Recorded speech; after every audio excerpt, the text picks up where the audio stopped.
when Curtis came over, it was growing pains. Marvin and I had a conversation with each other in the Tampa office, and it was the first time that I met Marvin, really, and talked to him, and we both were like, who's this Curtis guy? And we were on a united front, we were gonna take him down. He won. That's true. He won. We were working towards building something that they would not have the opportunity to attend until 10 to 11 years later, which is crazy. And it got me thinking about like legacy. What is legacy? I don't think legacy is how something ends. I think legacy is what you do before it does. And we all got a chance to build our legacy every single day.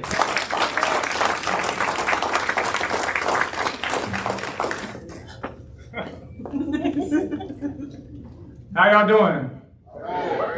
That was pretty good. And can I use that on my social media as a little commercial intro? Yeah, absolutely. Go right ahead. Appreciate that. Usually when I speak, I like to move around, hold the mic. But I hurt my back this morning picking up a sock. Just turned 40.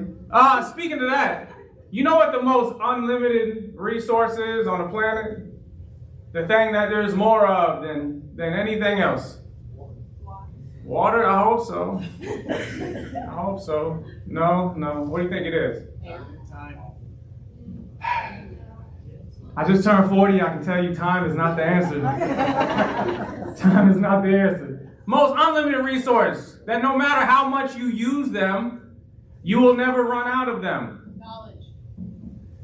Hopefully, people are seeking out knowledge. The answer I was looking for is excuses. Because you could just keep making them up. There's a million excuses not to be here today. Maybe your alarm didn't go off. Maybe you're not feeling well. Maybe you had too much work to do.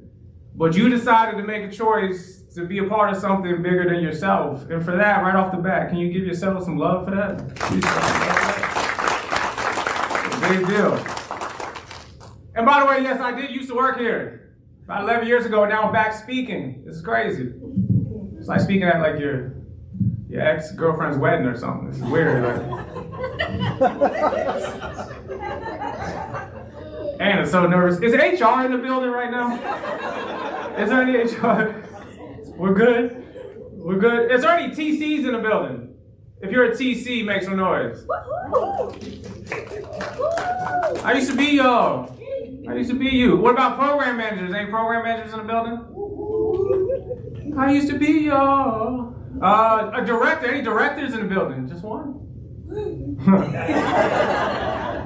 How was you? Are there any young people in the building who routinely get advice from adults you didn't ask for?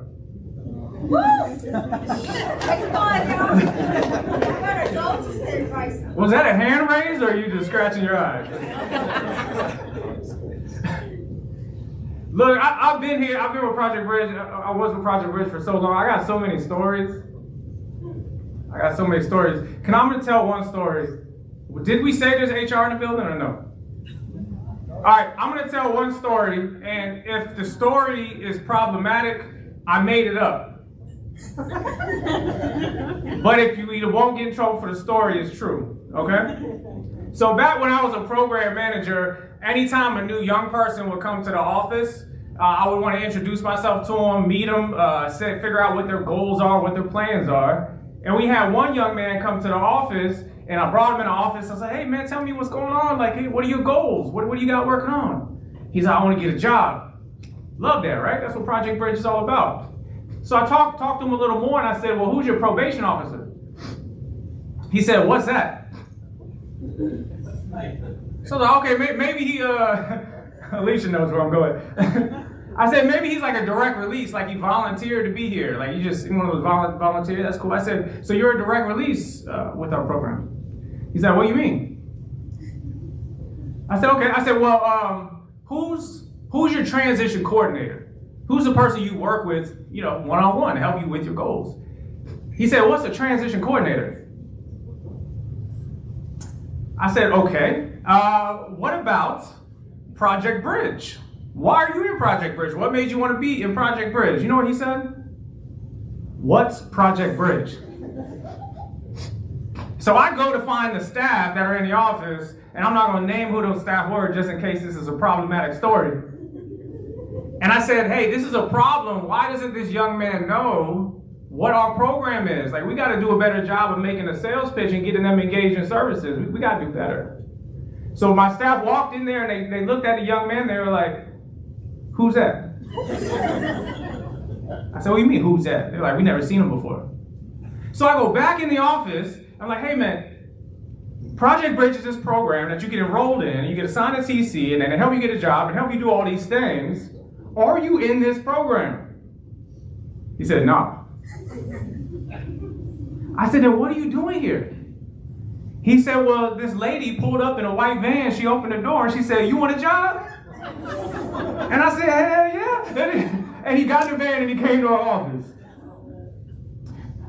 Part of me likes to think that's what Project Bridge is all about. Not mistakenly picking up a kid that wasn't in the program, but our desire is just to help people. People want a job. People want to be supported. People want to be welcomed in. They want to be around people that feel got their back. And that's all this young man wanted. Let me ask you this. If you were a part of the very first leadership luncheon like 11 years ago, stay standing.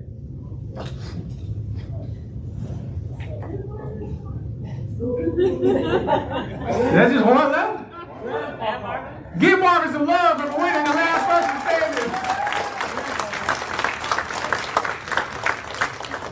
I got no prizes for you, Marvin.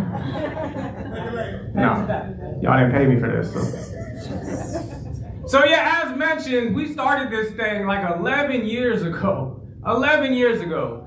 That means, Marvin, Alicia, when we were going to that event, there were youth in this room that were around 10 years old. We were working towards building something that they would not have the opportunity to attend until 10 to 11 years later, which is crazy. And it got me thinking about like legacy. What is legacy? I don't think legacy is how something ends. I think legacy is what you do before it does. And we all got a chance to build our legacy every single day. The very first leadership luncheon in a classroom. No budget. Y'all got Carrabba's. We had 3 Lunchables. Yeah. Y'all got salad. We had 1 tomato. We split it with everybody. It's a crazy world. But it was the first one. The whole goal was to inspire others, to bring people together. The leadership luncheon wasn't in the job description. And no one asked us to do it. Our funder didn't ask us to do it. We did it because we wanted to create something that was bigger than us. And then the next stage was we went to the DCF offices because we still had no budget. And Alicia Franks said, hey, no budget for food. I'm just going to make everybody pancakes. And she did, and they were delicious. Give a round of applause to Alicia Pancakes. And then at that event, there just happened to be someone sitting there that knew the CEO of the Clearwater Marine Aquarium. And because we treated that event, this small event, like it was a big one, that then gave us an opportunity to do it on a bigger platform. Whether you're speaking or you're working at something, if it's small, you can't do the big things without making the small things look big first, right? So because that connection was there, we did it at the Clearwater Marine Aquarium. First time I saw Marvin in a suit. Swag.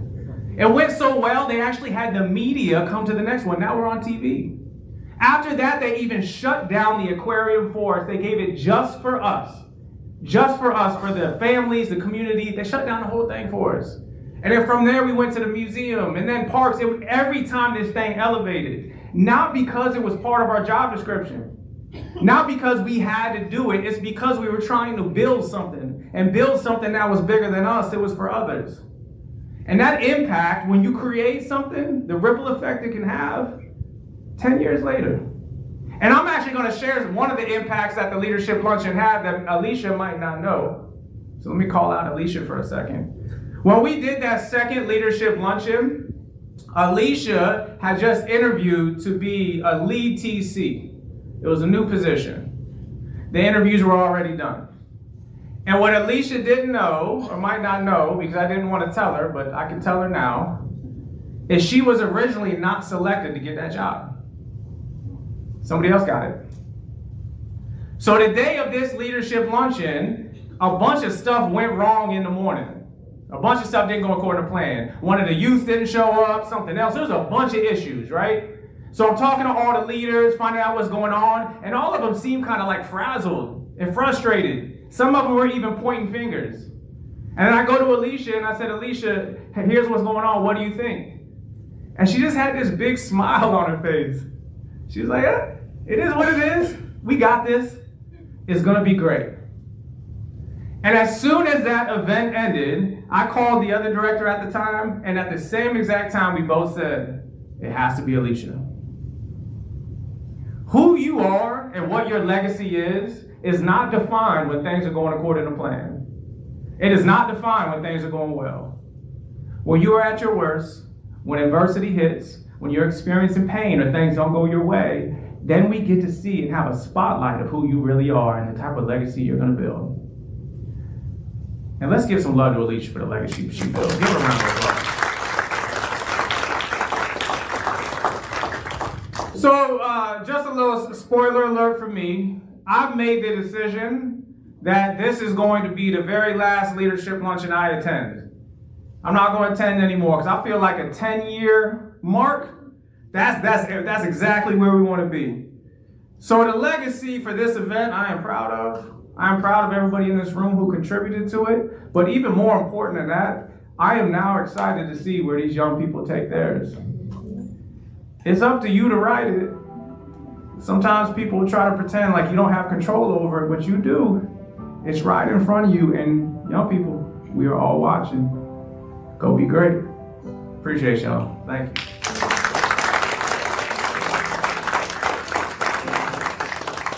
When Curtis came over, it was growing pains. Marvin and I had a conversation with each other in the Tampa office, and it was the first time that I met Marvin, really, and talked to him, and we both were like, who's this Curtis guy?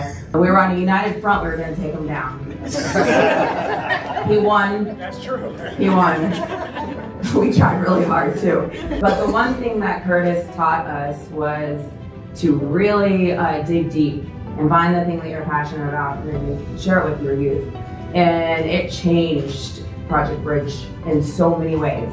We were just doing our typical thing until Curtis came around and challenged us. We didn't really see the joy and how much fun we could have at work every day. And so as much as you drove me crazy in the beginning, I genuinely can tell you Project Bridge would not be where it is today if it wasn't for everything that you pushed and didn't give up on.